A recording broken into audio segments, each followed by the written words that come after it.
Hey, this is Matt McFarlin, and welcome back to the podcast, where today I'm sitting with Lauren Pride, the lead of Digging Up Dessa. How you doing today? I'm doing pretty good. How are you today? Great. I saw the play on Sunday. It's gonna be one more weekend, this upcoming weekend. For those who haven't seen it yet, could you give us like a brief synopsis about what this play is about? Okay, so basically, the play follows a 12-year-old girl, Dessa, following her dad dying in a car accident, and because of that, she starts seeing a paleontologist whose name is Mary Anning, and she's kind of like a mentor to Dessa. And the show follows those two as Dessa goes to a new school, tries to kind of overcome this grief that she's experiencing following the loss of her father, and trying to rekindle her relationship with her mother, basically. Nice. And there are many messages in the play, but what do you think like the overall like message you want to be send out to the audience is? Um, you can do whatever you want to do, basically. So for Dessa, she is a woman in STEM, and there are one main theme for the whole play is Mary Anning not getting the credit she deserves. And because of that, Dessa is trying to kind of get her this credit. And I think one big theme is doing what you want, regardless of whether you get credit for it. Right. So I was interested in what your process was playing a 12-year-old girl. You're obviously not 12. You're in college. How different is it playing like your normal age and then a 12-year-old? It is quite different. I guess I really had to kind of channel middle school me. Middle school me. One thing that I definitely wasn't expecting is they have me in a binder. So I'm binding throughout the entire show, which kind of makes movement a little bit difficult at times. But basically just kind of looking at like child psychology, what how a 12-year-old would act, and also like how grief affects children and tweens and whatnot. So that's basically what I did, was just a lot of research about grief and like teenage years and whatnot. Well, speaking of research, I saw you guys. You went to a museum. Mm-hmm. Tell me a little bit about that experience. That was a lot of fun, actually. So we went to the Cranbrook Natural History Museum, which is in Bloomfield Hills. It's this amazing museum. We got to see a lot of fossils. There's an ammonite in the show, and it's like this huge fossil that we have. It's actually a replica, but still pretty cool to see. And we got to see multiple ammonites at the Natural History Museum. Some of them were huge. And one of my favorite things was we got to see Sue. And if you don't know what Sue is, basically Sue is the most complete replica of a T-Rex skeleton ever. And so Sue travels around to different places, and currently she is in the Cranbrook Natural History Museum. So we got to see Sue, which was really, really fun and just absolutely amazing. That's cool. You guys went with your director, Emily Levickis. What is her directing style like? I would say definitely laid back in comparison to other directors. She's definitely a lot of fun to work with. We get to play a lot, have a lot of fun, get to laugh a ton, which I think is really important, especially in a show like this, which has like a lot of really heavy themes. So I was in the Crucible back in October, and that show also had some pretty heavy themes. It was really long, and it was just very draining emotionally. But the director there, we didn't really get to laugh a lot, so it kind of made the whole process really exhausting. But with Emily, it's different. We get to laugh a ton, and we get to like play around. Our warm-ups are really fun. It's just overall a really great experience as with her as a director.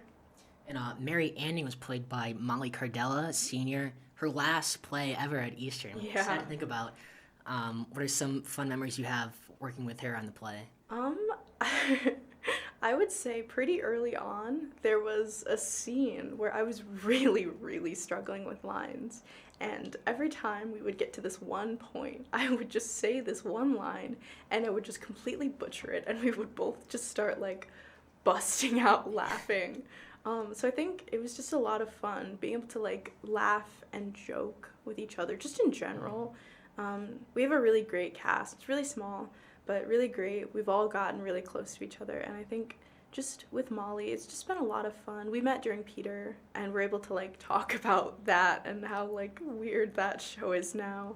So You also have like a full understudy cast as well. yeah. How often do they step in for you guys? So during rehearsals, they would step in maybe like once or twice a night, depending on how many scenes we ran. So usually we would rehearse for 4 hours, and we would go through all of the blocking for one scene, and then once we had all of the blocking, or 1 to 3 scenes, once we had like rehearsed that, gone through all of the blocking, then the understudies would step in and do all of those scenes again. So usually they would step in at least once or twice per night. And during our tech week, I was out one day, so my understudy stepped up and performed the whole show for me one night. And then Mary Anning's understudy also performed a different night. So the understudy team has gotten to perform the whole show during tech week at least once. Nice. So, if you haven't seen it, it's in the Sponberg Theater, and it's completely decked out. When I walked in there, I was so impressed with what the set designers did. Can you talk about the set design? And also, when I walked in there, there was like a video playing on the wall. Can you talk about that? Yeah, okay. So for this show, we have a lot of projections. The projections crew has been absolutely awesome. I think my favorite part about the projections is the pre-show stuff.